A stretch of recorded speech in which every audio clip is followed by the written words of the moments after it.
El agujero, España invadida por la yihad, un libro muy interesante de hace unos años. Yo no sé si ese libro alguno te dijo, esto es demasiado, eres un tremendista, José María. Bueno, yo en el diario El País en el año 2002 publiqué una historia que abría el periódico un domingo a 4 columnas en la que se decía que España era la principal base de retaguardia de Al-Qaeda en Europa.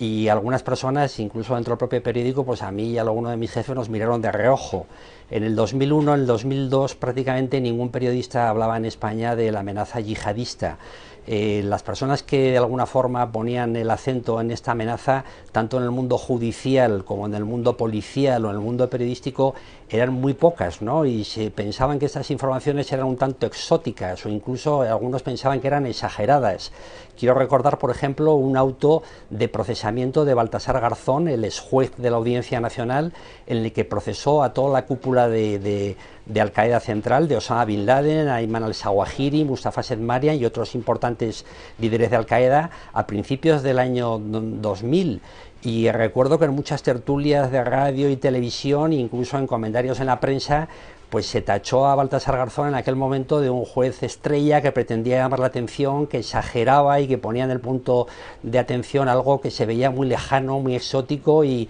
prácticamente pues intangible, ¿no? Ese auto de procesamiento de Garzón es una prueba evidente de que en aquella época nadie prestaba atención a este fenómeno. Muy pocos jueces como Garzón o fiscales como yo recuerdo entonces Pedro Rubira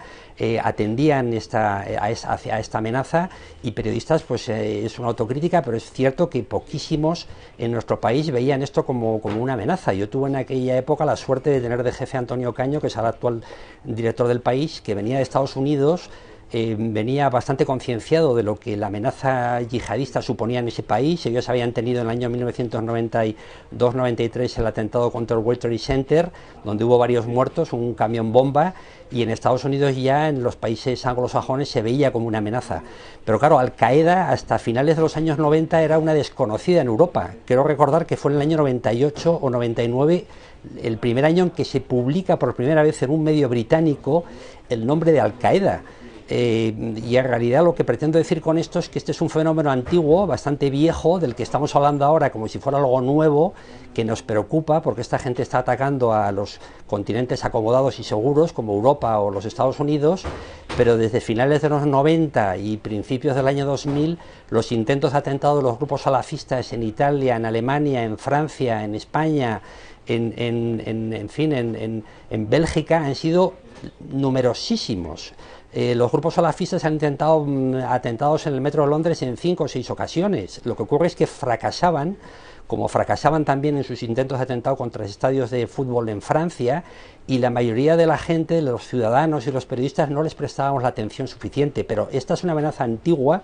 que ahora, está de actualidad, porque han conseguido yihad con éxito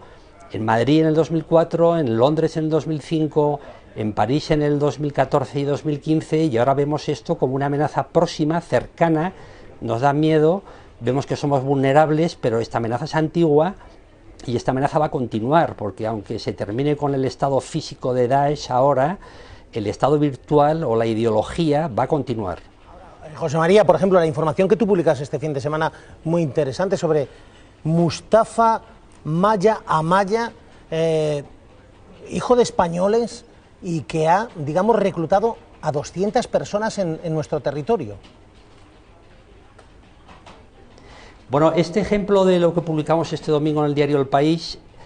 yo creo que es un buen ejemplo para que los televidentes entiendan cómo se capta ahora a las personas que se unen a la yihad o que van a pelear o a luchar a los territorios de conflicto musulmán, como pueda ser en estos momentos Siria. Esta persona, Mustafa Amaya, es belga, pero hijo de padres españoles, vivió en Marruecos durante varios años, se casó con una marroquí, salió huyendo de Marruecos en una redada policial en el 2012-2013, se estableció en Melilla,